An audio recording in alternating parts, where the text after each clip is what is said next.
Hey guys, so I got called out to this. A friend asked me to stop by, and he said his street is always wet, and he knows that I do some YouTube videos from time to time. So if it's always wet, because you can see the water, it's been like this for a while, and then you open up your meter. Hold on.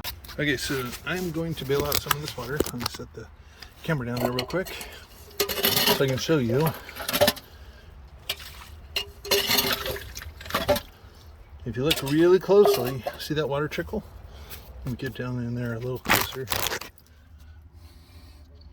That's water moving. Water moving means there's a leak. Leaks don't fix themselves, they only get worse. So call the city as soon as possible and get it taken care of. So anyway, Dave Pratt, 714-588, inside of a water main hole. I'm trying to make sure everything's right.